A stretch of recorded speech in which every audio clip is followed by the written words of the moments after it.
The dust of Gaugamela hung thick in the air, a choking shroud tasting of iron and fear. Below, on the blood-soaked plain, an empire lay dying.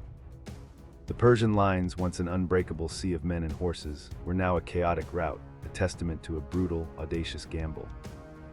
The immortals, the very heart of Darius's power, were scattered, their golden armor tarnished with the grime of defeat. The silence that followed the clash of bronze and the screams of the dying was more profound than any sound, a vacuum where the destiny of the known world was being rewritten. At stake was not merely a kingdom, but the entire trajectory of civilization. The Achaemenid Empire, a behemoth that had stretched from the shores of Greece to the Indus Valley for 2 centuries, was on the verge of collapse. Its fall would not just mean a change of ruler, but the dawning of a new age, a forced marriage of East and West. For the victor, it meant ascending to a throne once occupied by Cyrus the Great, becoming the undisputed master of Asia.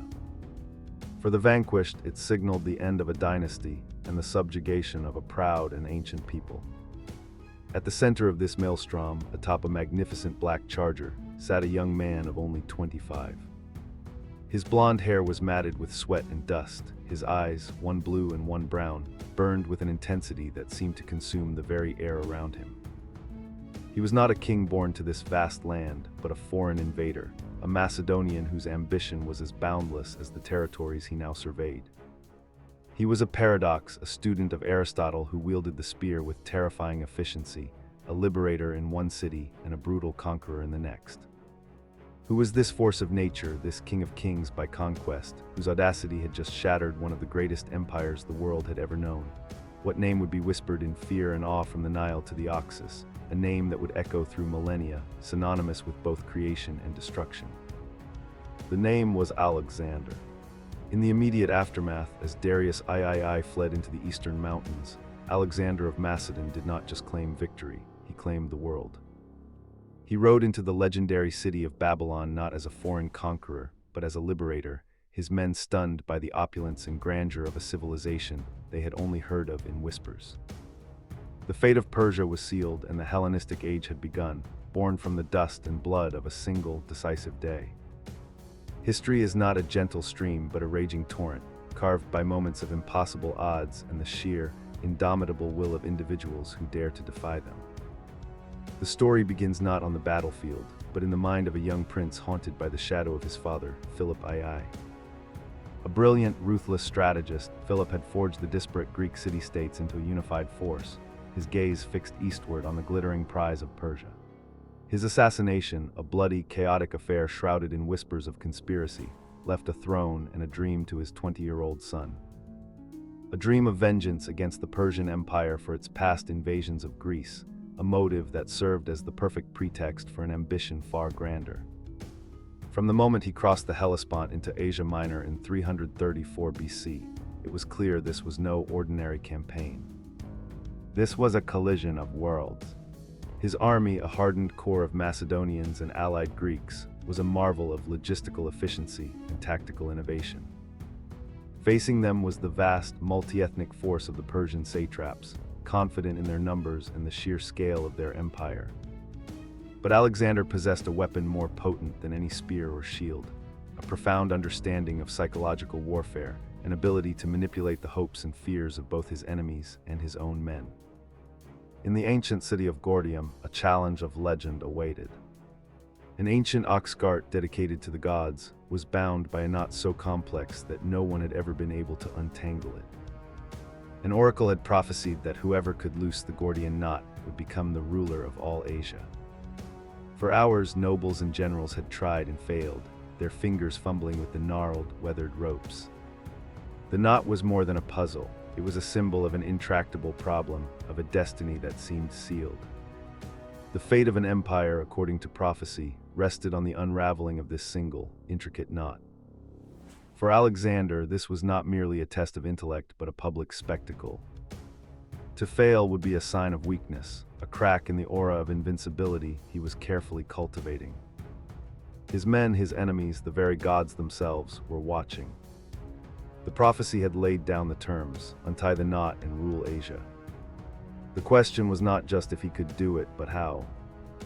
What did this young, impatient king do in the face of a challenge that had stumped all who came before him? Did he painstakingly trace the path of the ropes, seeking a hidden end, a subtle flaw in its construction? Or did he see the challenge for what it was, a test not of patience but of will? He did not play by the rules. With a theatrical flair that would define his legend, Alexander of Macedon drew his sword. In one swift, decisive motion, he sliced through the heart of the Gordian Knot, severing its ancient bonds. "It makes no difference how they are loosed," he reportedly declared. That night a thunderstorm raged over Gordium, which his seers interpreted as a sign of divine approval. He had not solved the riddle, he had shattered it, creating his own solution, and in doing so, seizing his own destiny.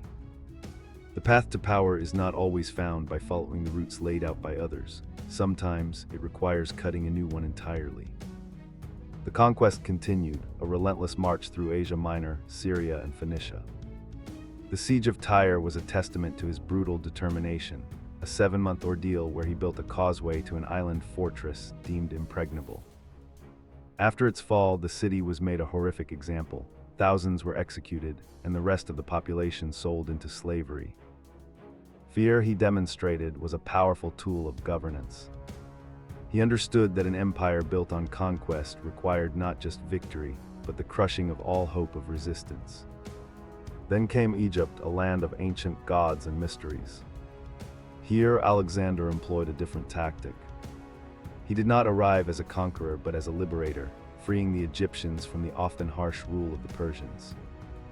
He paid homage to their deities, a masterful act of political theater. In the heart of the desolate Libyan desert, he made a pilgrimage to the oracle of the oasis of Siwa, a place of immense spiritual power. The journey itself was perilous, a test of endurance against the unforgiving sands. The high priest of the oracle greeted Alexander not as a mortal king, but as the son of the god Ammon, the Egyptian equivalent of Zeus. This divine affirmation was a psychological masterstroke. It elevated his status beyond that of a mere king, transforming him into a living demigod. This wasn't just about personal vanity. It was a calculated move to secure the loyalty of his new Egyptian subjects and to further mystify his own Greek and Macedonian troops, binding them to a leader who communed with the gods. From the Nile Delta, a new city would rise, one of many he would found, but this one would become a beacon of the world. Alexandria, a nexus of trade, culture, and knowledge, was conceived as the heart of his new, blended civilization. It was a physical manifestation of his vision, a world where Greek culture, or Hellenism, would fuse with the ancient traditions of the East, creating something new and powerful. The Great Library of Alexandria would later become the intellectual core of the ancient world. He pushed deeper into the heart of Persia, culminating in the decisive Battle of Gaugamela. Darius III, the Persian great king, fled the field, his authority shattered. Alexander marched into Babylon and then to Persepolis, the ceremonial capital of the Achaemenid Empire. What happened next remains one of the most debated and mysterious acts of his life. After weeks of allowing his troops to plunder the city, the magnificent palace complex of Persepolis was set ablaze. Was it a drunken act of revelry gone too far, as some ancient sources claim, or was it a deliberate, calculated act of political arson, a final, brutal act of revenge for the Persian burning of Athens more than a century before? By destroying this potent symbol of Persian power, Alexander may have been sending a clear message. The old empire was dead, its ashes the foundation for his new one. The flames of Persepolis illuminated a turning point, the moment he ceased to be an invader and became the successor to the very empire he had destroyed. The hunt for the fugitive King Darius III led Alexander into the vast, unknown territories of Central Asia. The campaign here was brutal and unforgiving, a grueling guerrilla war against fierce tribal warlords in the regions of Bactria and Sogdia. It was a landscape utterly alien to his Mediterranean soldiers, with its scorching deserts and snow-capped mountains. The fighting was savage, and it was here that the first cracks in the loyalty of his men began to appear. It was also here that Alexander made a politically astute but personally controversial move. He married Roxana, the daughter of a local Sogdian nobleman. This marriage was not about love, it was about strategy. By taking a wife from the conquered nobility, he was attempting to bridge the gap between his Macedonians and his new Asian subjects, to rule not as a foreign overlord but as a legitimate, integrated king. This act, along with his adoption of Persian dress and court customs, alienated many of his traditionalist Macedonian generals. The dream of a unified empire was proving to be a complex and dangerous endeavor. Alexander's vision of a Hellenized Asia was not one of simple Greek domination, but of fusion. He encouraged his soldiers to marry local women, envisioning a new generation that was neither purely Greek nor purely Persian, but a blend of both. This policy of cultural synthesis was revolutionary, but it bred resentment among those who saw it as a betrayal of their Macedonian heritage. With Central Asia subdued, Alexander turned his gaze towards the ultimate prize, India. Driven by an insatiable desire, a pathos to see what lay at the very edge of the world, he led his army across the formidable Hindu Kush mountains and into the Indus Valley. The world he found there was unlike anything he had ever imagined, a land of powerful kingdoms, dense jungles, and colossal war elephants that struck terror into the hearts of his cavalry horses. At the Battle of the Hydaspes River in 326 BC, Alexander faced his most challenging opponent yet, King Porus and his army of war elephants. It was a battle of genius and desperation. Alexander's tactics were brilliant, using speed and deception to counter the sheer brute force of the elephants. He won, but the victory was costly. The ferocity of the battle and the sight of their comrades being trampled by the immense beasts left a deep psychological scar on his army. This victory was also the final resting place for his beloved horse, Bucephalus. The magnificent black stallion had carried him since he was a boy, a creature as legendary as its rider. Alexander had tamed the supposedly untamable horse by understanding its fear of its own shadow, a metaphor for his entire career. Grieving, Alexander founded a city on the battlefield and named it Alexandria Bucephala in honor of his faithful companion. After the Battle of the Hydaspes, Alexander's ambition still burned. He longed to march further east, to the great river Ganges and beyond, to the edge of the world ocean that his tutor Aristotle had spoken of. But his army had finally reached its breaking point. At the Hydaspes River, the men mutinied. For 8 years they had marched and fought, covering thousands of miles. They were exhausted, homesick, and terrified of the giant armies that were said to await them in the Indian heartland. Their spokesman, a veteran officer named Cohen Hughes, laid their grievances bare. They had given him everything, but they could give no more. It was a tense, emotional standoff between the world's greatest conqueror and the men who had made his conquests possible. For days, Alexander secluded himself in his tent, furious and sullen. But faced with the united, unyielding will of his army, he finally had to concede. The eastward march was over.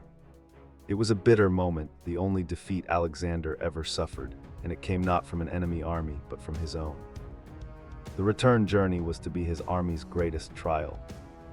While part of the force sailed down the Indus and west along the coast, Alexander chose to lead the rest through the Gedrosian Desert, a vast, inhospitable wasteland in what is now southern Pakistan and Iran. The reasons for this decision are shrouded in mystery. Was it a calculated risk to link up with his fleet, or was it a reckless act of penance, a way to punish the army that had defied him by leading them through an ordeal worse than any battle? The march through the Gedrosian Desert became a legend of suffering. For 60 days, the army was tormented by scorching heat, blinding sandstorms, and a desperate lack of food and water. Men, women, and animals collapsed and were swallowed by the burning sands. It was a vision of hell that cost the lives of thousands, perhaps more than had been lost in all his battles combined. Alexander shared in their hardship, refusing to drink the last helmetful of water found by his scouts, pouring it into the sand as a gesture of solidarity. Emerging from the desert, a shadow of its former self, the army was reunited. Alexander had returned to the heart of his empire, an empire that now spanned 3 continents, from Europe's Greece and Macedonia, across Asia's vast Persian territories, to Africa's ancient land of Egypt. He began the immense task of organizing this vast, multicultural domain, appointing governors, rooting out corruption, and continuing his policy of fusion, staging a mass wedding at Susa where thousands of his soldiers married Persian women. But the shadows were gathering. His best friend and possible lover, Hydaspes, died suddenly, plunging Alexander into a profound and inconsolable grief. He himself was weary, his body scarred from countless wounds, his spirit worn down by a decade of relentless campaigning. In the summer of 323 BC, in the ancient city of Babylon, after a bout of fever, Alexander the Great died. He was only 32 years old. His death was as mysterious as his life. Was it malaria, typhoid fever, or was it poison, a final act of betrayal by generals who had grown to fear and resent his increasingly autocratic and oriental ways? The question remains unanswered, a final enigma in a life filled with them. His empire, forged by his singular will, did not survive him. It immediately fractured as his most powerful generals, the Diadochi, began a series of brutal civil wars, carving the vast territory into their own Hellenistic kingdoms. Though the unified empire was short-lived, its legacy was monumental. Alexander's conquests shattered the old world order and ushered in the Hellenistic age, a period of unprecedented cultural exchange and diffusion that lasted for centuries. Greek language, art, and philosophy spread across the East, while Eastern ideas flowed back into the West, creating a new, cosmopolitan civilization that would profoundly influence the later Roman Empire and the course of Western history itself. The hook hangs in the oppressive heat of a Babylonian palace, a room thick with the scent of incense and impending death. A king not yet in the prime of his life lies gasping for his final breaths, his body ravaged by a swift and violent illness. His generals, men who had followed him to the ends of the earth, gather around his bed, their faces a mixture of grief and barely concealed ambition. The greatest empire the world has ever seen hangs in the balance, its fate resting on the dying man's last words. At stake is everything. An empire stretching from Greece to India, forged in blood and held together by the sheer force of one man's personality, is about to become a prize for the most ruthless. Without a clear heir, his death will unleash a tidal wave of conflict, a war of successors that will tear his creation apart. The future of a dozen cultures, hundreds of cities, and millions of people depends on the answer to a single, urgent question. The protagonist is a man who has become a living myth. He is Alexander, son of Philip, son of Zusammen, the conqueror of Persia, the ruler of 3 continents. He has been a brilliant general, a ruthless tyrant, a visionary, and a demigod. Now he is just a man, brought low not by a spear or an arrow, but by a mysterious fever. His mind, once capable of conceiving the conquest of the world, is now clouded, struggling to shape the future he will not live to see. To whom do you leave your empire? One of his generals, Perdiccas, presses, his voice cutting through the hushed tension of the room. The world holds its breath, waiting for a name, a sign, a final command that might avert the coming chaos. With his last ounce of strength, Alexander whispers a cryptic, ambiguous reply, toi kratistoi, to the strongest. He then passes his signet ring to Perdiccas, a gesture that solves nothing and ignites everything. Was it a pragmatic admission that only power could now determine the succession? Or was it a final, cynical act, a deliberate spark thrown into the powder keg of his general's ambitions, ensuring his legacy of conflict would continue long after he was gone?